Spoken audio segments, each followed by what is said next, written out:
Hello student, welcome to our YouTube channel commerce efficiency. आज की class में हम कंटिन्यू करेंगे जो चैप्टर हमने स्टार्ट किया इशू शेयर वाला। तो इससे पहले वाली क्लासेस में मैंने आपको जितना टॉपिक बनता है सारा कवर करा दिया है कि इशूड कैपिटल क्या होती है। सबसे पहले अथोराइज कैपिटल आती है, उसमें इशूड कैपिटल क्या होती है, सब्सक्राइब क्या होती है। अब आज हम कवर करेंगे उससे next part, called up paid up capital क्या होती है, रिजर्व कैपिटल क्या होती है। अगर अभी तक आपने मेरे यूट्यूब चैनल कॉमर्स एफिशिएंसी को सब्सक्राइब नहीं किया, सब्सक्राइब कीजिए ताकि जब भी मैं न्यू वीडियोस अपलोड करूं सबसे पहले नोटिफिकेशन आपके पास जाए, आप सबसे पहले वीडियो देखें और आपकी स्टडी बूस्टअप हो। स्टार्टिंग से लेकर के एंड तक क्लास को कंटिन्यू देखिए क्योंकि हर एक पॉइंट बहुत इंपॉर्टेंट होने वाला है। अगर आपका बेस क्लियर करोगे आप, तभी आपको जब मैं नेक्स्ट क्लासेज में प्रैक्टिकल क्वेश्चन कराऊँगी तो ईजी से कर पाओगे आप। कॉल्ड अप कैपिटल क्या होती है बच्चों? कॉल्ड अप यानी जो मंगवाई जाती है, कॉल्ड की जाती है, यानी कि जब बोर्ड ऑफ डायरेक्टर अपने शेयर होल्डर को बोलता है कि अब पैसा दो। जैसे एग्जांपल के लिए 100 रुपये फेस वैल्यू है, 100 में से 60 रुपये मंगवाया है तो 60 क्या कहलाएंगे? कॉल्ड अप कहलाएंगे कि कितना कॉल्ड किया है? 60 रुपये। तो यहाँ पे 60 रुपये तक कॉल्ड अप है, तो कॉल्ड अप कैपिटल कितनी होगी? जैसे एग्जांपल यहाँ पे 12,000 शेयर बोला है, तो जब मैं 12,000 शेयर को 60 से मल्टीप्लाई कर दूंगी तो मेरे पास 7,20,000 क्या आ जाएगी? कॉल्ड अप कैपिटल आ जाएगी। यानी कॉल्ड अप कैपिटल वो कैपिटल होते हैं जो बोर्ड ऑफ डायरेक्टर द्वारा मंगवाई जाती है अपने शेयर होल्डर से कि पेमेंट कर दो। एक्सप्लेनेशन क्या कहती है? Called up capital mean such part of the subscribe capital. ये किसका हिस्सा होता है? सब्सक्राइब कैपिटल का होता है, क्योंकि जब तक शेयर होल्डर सब्सक्राइब नहीं करेंगे हमारी कंपनी के शेयर को तब तक हम उससे पैसा नहीं मंगवा सकते। तो जो ये सब्सक्राइब कैपिटल का हिस्सा होता है called up capital, which has been called, जो मंगवाई जाती है डायरेक्टर द्वारा अपने शेयर होल्डर से, किसके लिए? पेमेंट करने के लिए। जैसे एग्जांपल के लिए डायरेक्टर ने 60 रुपये मंगवा लिए हैं, 12,000 शेयर हैं, 100 रुपये उसकी फेस वैल्यू है। तो यहाँ पे आपको क्लैरिफाई कर देती हूँ मैं, जो फेस वैल्यू है शेयर की कितने रुपये है? 100 रुपये। 100 रुपये में से डायरेक्टर ने क्या किया? कॉल्ड अप कर लिया, यानी कुछ मंगवा लिया, और कुछ जो नहीं मंगवाया वो क्या कहलाएगा? अनकॉल्ड कहलाएगा। अब 100 रुपये में से 60 रुपये मंगवा लिए हैं और जो बचे हैं वो 40 रुपये जो नहीं मंगवाए अभी, तो ये 60 रुपये मंगवाए क्या कहलाएंगे? कॉल्ड, यानी मंगवाए गए हैं। अब कॉल्ड अप कैपिटल कौन सी होती है? जैसे कहते हैं कि यहाँ पे 12,000 शेयर्स हैं जो इशू किए गए हैं। जब मैं 12,000 शेयर्स को, ये तो शेयर्स हैं, कितने रुपये मंगवाए हैं? 60 रुपये मंगवाए हैं, तो मेरे पास कितने रुपए आ जाएंगे? 7,20,000 रुपये आ जाएंगे। तो ये मेरे लिए क्या कहलाएगा? ये मेरे लिए कहलाएगा कॉल्ड अप कैपिटल, यानी कि जो मंगवाई गई कैपिटल है, कॉल्ड अप कैपिटल। अब नेक्स्ट आयत है, इसमें जो हिस्सा रह जाते हैं बिना मंगवाए उसको क्या बोलते हैं? अनकॉल्ड। नेक्स्ट पार्ट आता है पेड अप कैपिटल।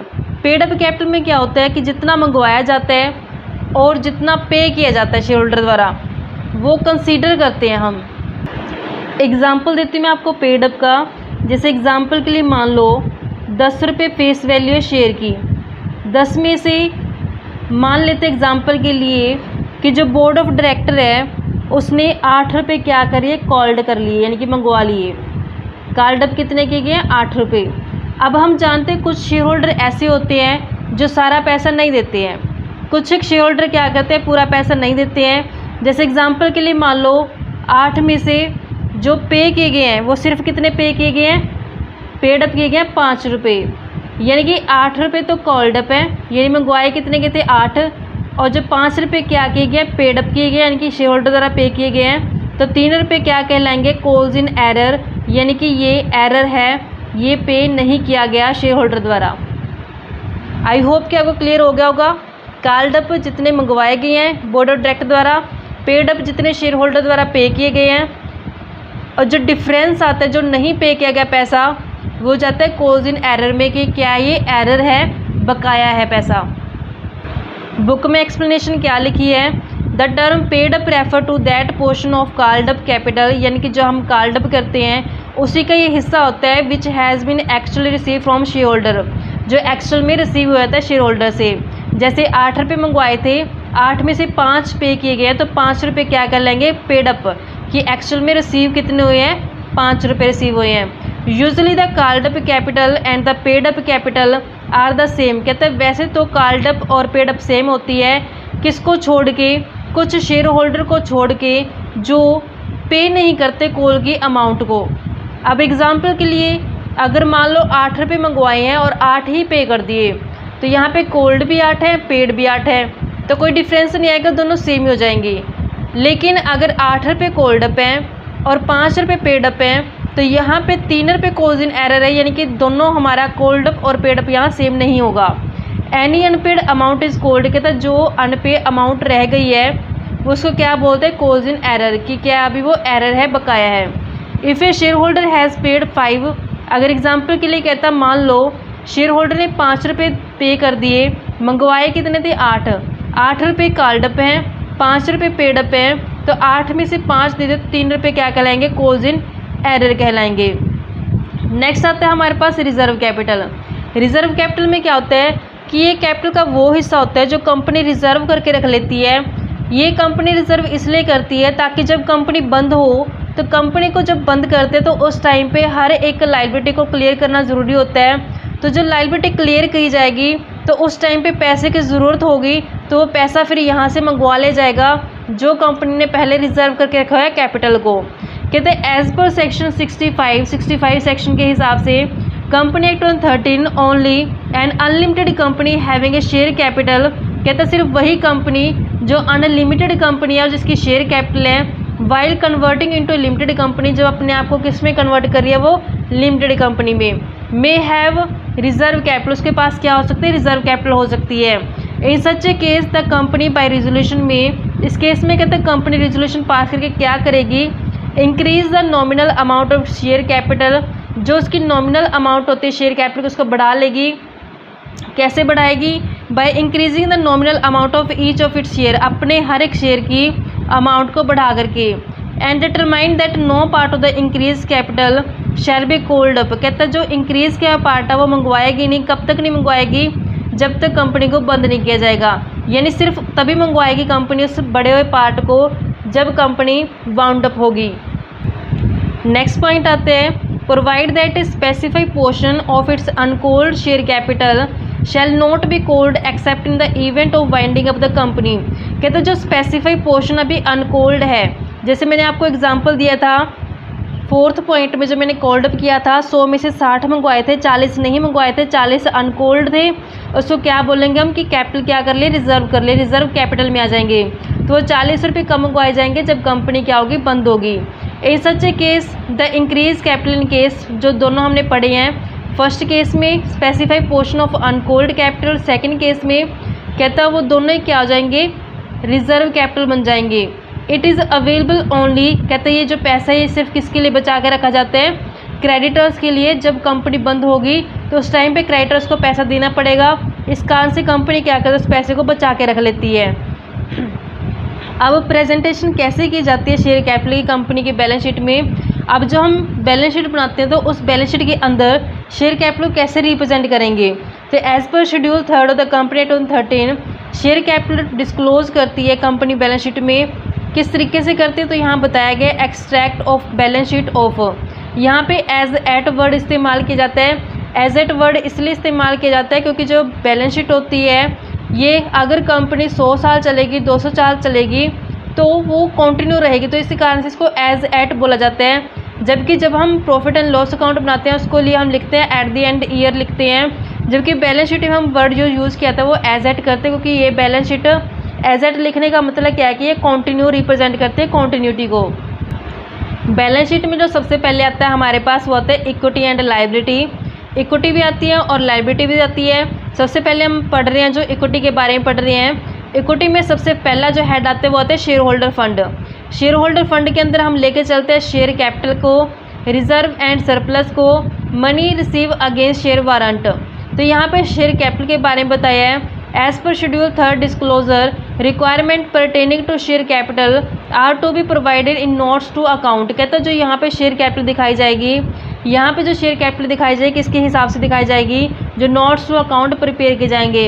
अब ये नोट्स टू अकाउंट क्या होती है ये हम पढ़ते हैं। ऑथराइज्ड कैपिटल आती है सबसे पहले जब हम शेयर कैपिटल का हिसाब करते हैं। ऑथराइज्ड कैपिटल होती है मैक्सिमम कैपिटल जो कंपनी को पूरी लाइफ टाइम के दौरान इकट्ठी करनी होती है। तो अगर हमारे पास इक्विटी शेयर है तो यहाँ पे नंबर ऑफ इक्विटी कितने रुपए का ईच है, 10 रुपये का ईच है, 100 रुपये का ईच है, तो यहाँ पे मेंशन कर दिया जाता है। सेम ऐसे प्रेफरेंस शेयर जितने नंबर हैं और जितने रुपए का ईच है, इसको क्लोज कर दिया जाता है। यहाँ पे क्लोज कर देते हैं, इसको बैलेंस शीट के अंदर रिप्रेजेंट नहीं करते, सिर्फ इसको यहाँ पे नोट्स टू अकाउंट में शो किया जाता है। अब ऑथराइज कैपिटल में कुछ हिस्सा हम इस साल इशू कर देते हैं तो वो आता है इशूड कैपिटल में। ये मैंने आपको बच्चों प्रोसेस बता दिया इससे पहले वाली क्लासेस में, वही तरीका हम यहाँ पे बैलेंस शीट में रिप्रेजेंट करने के लिए कर रहे हैं कैपिटल को। ऑथराइज के बाद आते हैं इशूड कैपिटल, जितने नंबर इशू किए गए हैं, जितने रुपए के इशू किए गए हैं वो यहाँ पे आएंगे। Same as it is preference में जितने नंबर हैं, जितने रुपए का ईच है, फिर इसको भी हम क्लोज कर देते हैं। सब्सक्राइब कैपिटल होती है। सब्सक्राइब कैपिटल का मतलब क्या होता है कि जितने शेयर्स पब्लिक द्वारा ले ली गए हैं, जितने शेयर्स में पब्लिक ने पैसा लगा दिया उसको सब्सक्राइब कैपिटल बोलते हैं। इसमें subscribe and fully paid up आती है, यानी कि जितने शेयर्स मंगवाए गए थे उतने दे दिए गए हैं। एग्जांपल के लिए 10 रुपये का कॉल था, 10 रुपये मंगवाए हैं, 10 रुपये पे कर दिए गए हैं। अब नेक्स्ट में आता है कि subscribe but not fully paid up. यहाँ पे सब्सक्राइब हो चुके हैं बट फुल्ली पे नहीं है। जैसे मान लो कि 10 रुपये का शेयर था, 10 में से 3 पे नहीं किए हैं तो 7 रुपये जो पे की गया वो यहाँ पे आ जाएगा।